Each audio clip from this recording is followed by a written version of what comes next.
Fermer nga Kuçova ka nisur të zbresin çdo ditë drejt qytetit bregdetar të Vlorës për të shitur prodhimet e tyre të sezonit, kryesisht bostan dhe pjepër në tregjet e hapura dhe zona turistike. Kushtet e favorshme klimatike dhe përvoja në kultivimin e kulturave bujqësore kanë bërë që zona e Kuçovës të prodhojë sasi të konsiderueshme të bostanit cilësor. Për shkak të kërkesës së lartë në zona turistike dhe plazhet e jugut, fermerët shfrytëzojnë mundësinë për të transportuar prodhimin në Vlorë, ku tregu ofron çmime më të mira dhe shitje të Është më shumë lodhje, por ja vlen. Në Kuçovë nuk ka shumë treg, ndërsa këtu në Vlorë ka lëvizje dhe njerëzit blejnë, thot një nga fermerët që çdo mëngjes largon fugonin me bostan për t'u zhvendosur në tregjet pranë Bregdetit, ndërkohë që pranon edhe vështirësitë nga mbjellja deri në marrjen e frutit. Nga i cili prodhim? Nga Kuçova. Nga Kuçova? Po.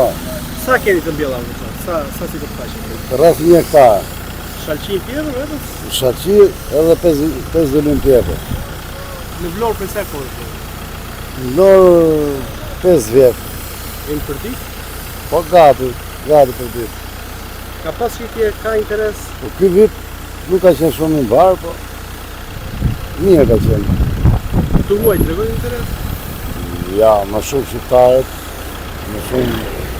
Në sa shkilja e pjeprit, e dimarakut, e shalqin, në sa shkilja? Po sot për moment që flasim me 25 lek, shalqi dhe 70 lek pjepër. E justifikon mundin për sa kohë që të bërë? Po nuk e justifikon, po me vështirësi. Sa kohë duhet? Sa kohë duhet? Po zjatë 24 orë, 28 orë një makinë. Jo, për ta prodhuar? Për ta prodhuar, zjatë cikli 5 muaj. 5 muaj dhe pastaj shitja, plus shitja që do vinë nga Vlorë. Ju angazhoni gjithë si familje këtu? Po, gjithë familje, po. Ju ka penguar që tregtoni? Po, kemi pas probleme. I ke zhjith?